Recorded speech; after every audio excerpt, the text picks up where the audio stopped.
është e vërtet kjo që ju sapo cituat, sepse kishim vetëm 2 ditë kohë që ta përgatisim ndeshjen për Vllaznin, sepse ishte finalja e Kupës. Duke shtu këtu edhe mungesat që ne kishim, sepse kishim goxha mungesa, mungonin 2 portierët si Sali, si Aldo Teqja që u dëmtuan ndeshjen e fundit, të dyve u urojmë rikthim sa më shpejt në fushën e lojës. Mungonte Andre, mungonte Neziri, Bruno Dita ishte me injekcion që u detyruat lindte fushën pjesën e dytë. Qefalia gjithashtu nuk arriti do ta kryente nxemjen dhe u ndrua momentin e fundit. Na mungonte Golashi Devi Bregu dhe për këtë duhet falenderoj gjithë çunat sepse tregon karakter dhe mentalitet fituesi. Përshon sa ndjet mungesën në stol të trajnerit parë, baba i thuaj Ilir Daja.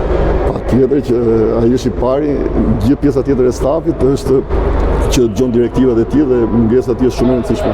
Edhe faleminderit që më kujtove që ta përmend se harrova që mungon edhe trajneri. Tërkoj pasër Dinamo deri se ka shumë aludime që po luan për Elbasanin, po luan për Egnatin.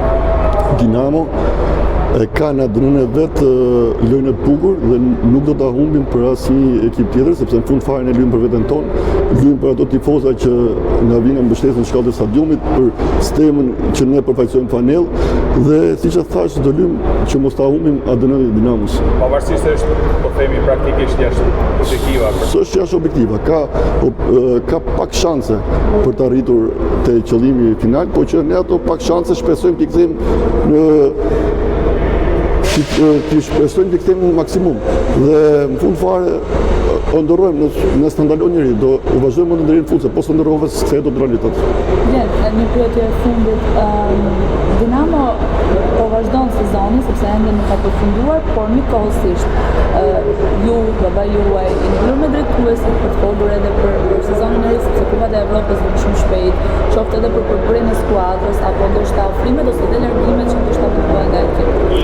Patjetër që po, do ketë merkato njëri edhe merkato ndalje, sepse në fund fare është periudhë merkate, por që them drejtën nuk kemi ulur të flasim sepse kemi ndeshje shumë të rëndësishme përpara. Këto të Final Fourit, kishim finalen e Kupës çdo 2 ditë dhe nuk kemi arritur dot të flasim për pjesën e merkatos.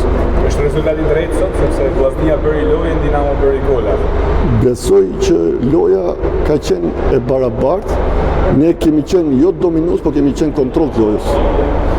Dhe besoj që rezultati ka qenë i saktë. Si shikoni Vllaznin e 2 ndeshjet e ardhme? Mendoni se mund të kompensoj me 2 rivalet e tjerë? Them drejtën, unë mund të përgjigjem për pjesën e Dinamos se Vllaznin e kemi kundërshtar në fushë, edhe nuk di çfarë them, por ne deri në fund fare do vazhdojmë të japim maksimumin edhe 2 ndeshjet e mbetura. Faleminderit.